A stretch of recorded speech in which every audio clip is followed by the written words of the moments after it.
Et voilà, vendredi 8 octobre, nouvelle capsule chez notre ami Renault également, Brussels Waterloo. Nous allons rencontrer ici Joris Mertens, rappelez-vous. On a fait une petite chronique, on était tombé amoureux de ce livre. Il s'agissait de Béatrice. Nouvelle capsule donc, comme dit, nous allons rencontrer ici un auteur que nous ne connaissions pas, qui en est à sa première bande dessinée, un tout jeune auteur qui débute une brillante carrière, j'en suis convaincu. Il s'agit de Joris Mertens. Bonjour Joris.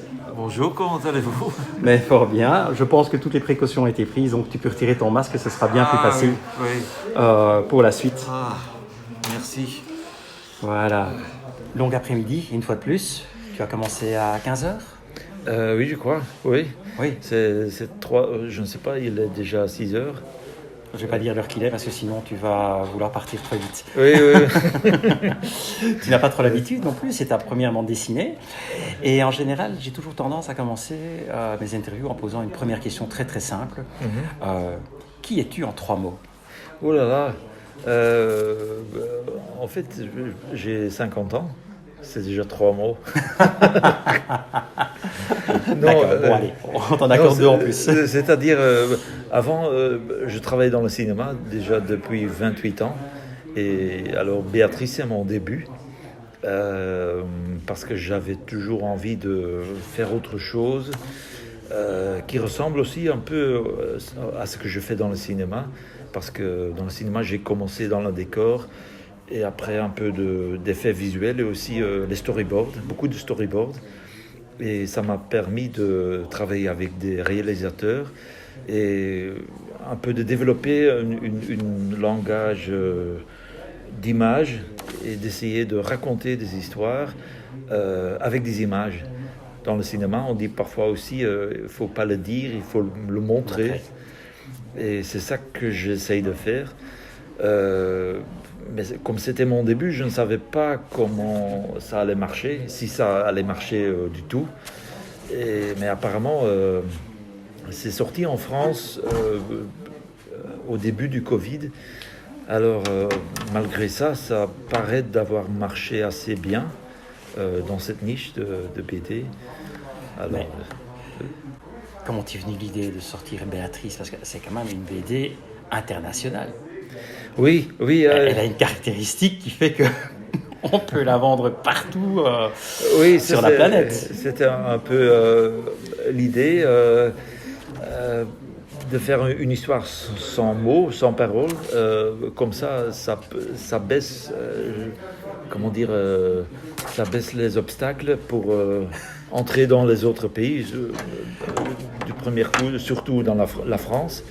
Et ça a marché. Ça a marché? Oui. Ça, je peux bien croire. Oui. Mais l'histoire même de Béatrice, c'est quand même une petite ode à l'amour perdu ou à l'amour passé. Il y a énormément de poésie dans et aussi de mélancolie. Et de mélancolie. Oui. Ça a commencé, en fait, elle trouvait un sac rouge dans la gare. Et moi, j'ai aussi trouvé un sac rouge quelque part sur une friche à Anvers.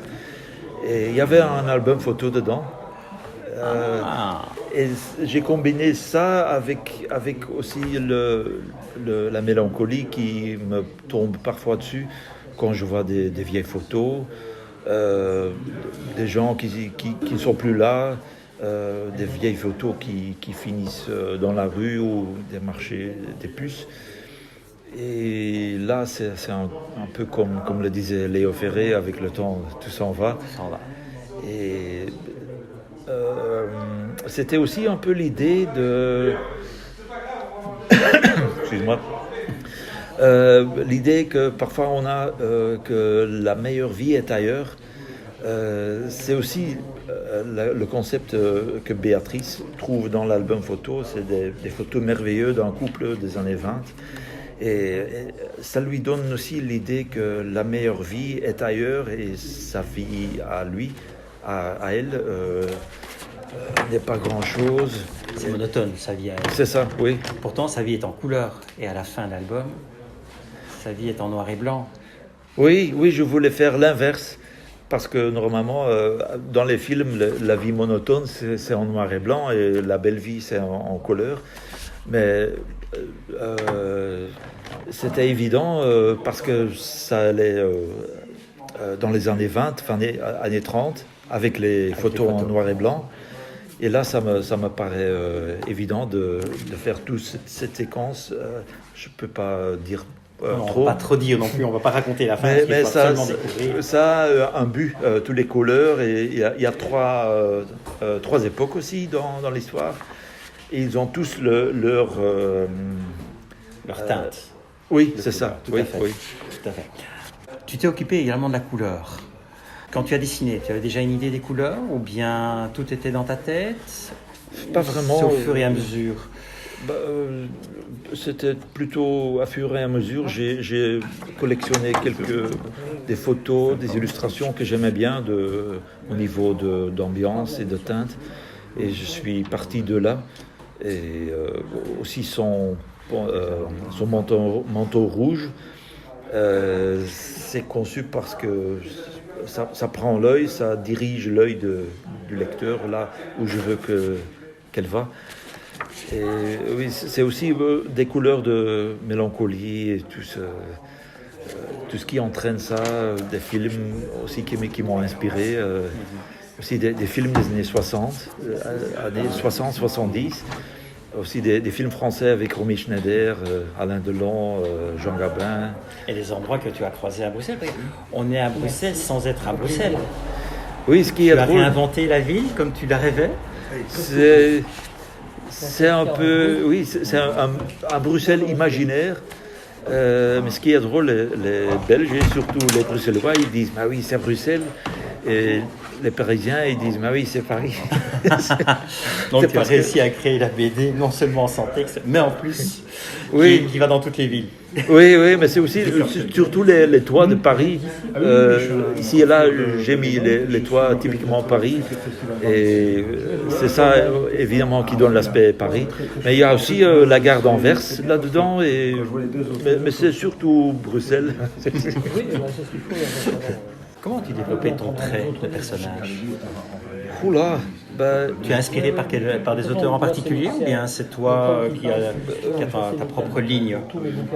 Inspiré, c'est un grand mot, mais j'aime bien Nicolas de Crécy et aussi Jean-Pierre Gibrat.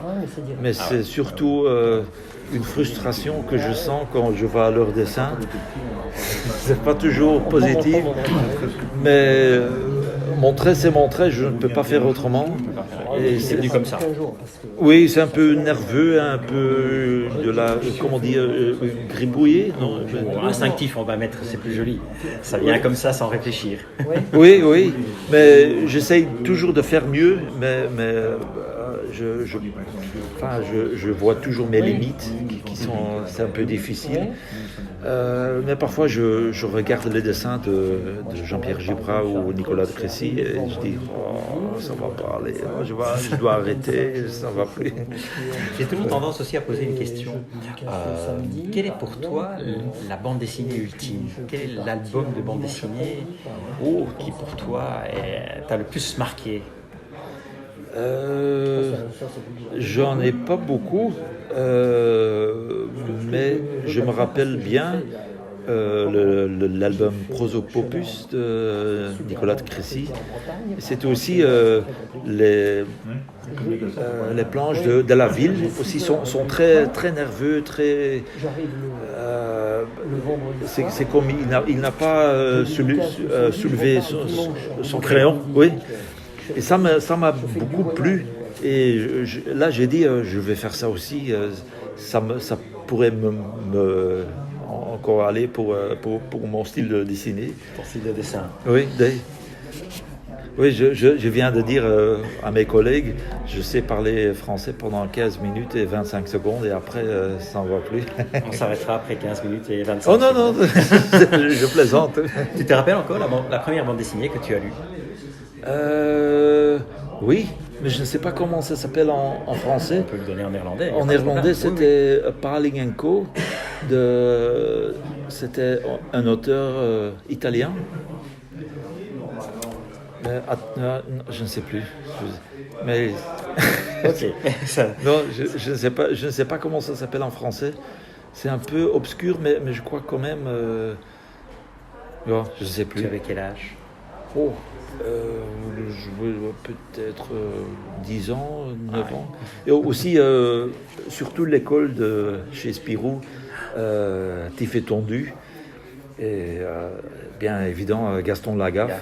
Ça, c'est le top. Ouais. Euh,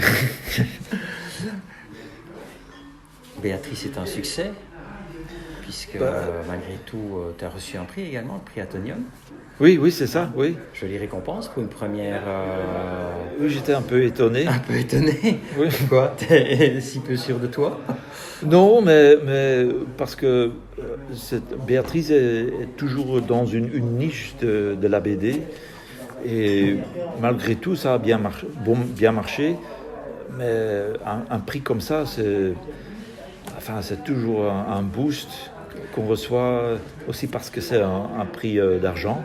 Et ça aide beaucoup à continuer à travailler. Comme vous savez, gagner sa vie comme dessinateur, c'est pas toujours très évident. Il paraît. Oui. C'est pour ça que je préfère faire les interviews. Oui. Donc, comme ça t'a boosté, il va y avoir une deuxième BD. Oui, je travaille déjà beaucoup sur mon deuxième BD. Ça sera le même style, également une BD muette. Pas muette, sinon je deviens le type qui fait les BD muettes. Ouais, Charlot faisait des films muets, il s'en est très très bien sorti. Oui, c'est vrai, mais il y a quand même quelques séquences sans dialogue. Sans dialogue. Et ici, ici et là, des endroits où il y a des dialogues, mais je préfère toujours de montrer les choses et aussi laisser parler les personnages sans mots. Enfin, j'espère que ça marche. Mais le deuxième sera intitulé Nettoyage à sec. Mais il pleut tout le temps. C'est un peu noir. C'est un polar sans police. Un polar sans police. Oui. Enfin, on a une BD sans dialogue, on va avoir un polar sans Oui. police. Nettoyage à sec. Est-ce que ça va fonctionner en France, un titre pareil? J'espère bien. Ils ne savent pas ce que c'est. Ils savent ce que c'est, nettoyage à sec en France? Je ne sais pas très bien. Il n'y a pas un autre terme? Nettoyage à sec. Nettoyage à sec aussi? Blanchisserie. Blanchisserie. Non, mais nettoyage à sec, tout le monde sait ce que c'est. C'était même des enseignes. Ah, bah Ah donc, oui. oui. Ouais, je sais bien, normalement, c'est pressing est Pressing, plus oui, courant. c'est ça, pressing. Oui, mais Voilà, ça peut attirer.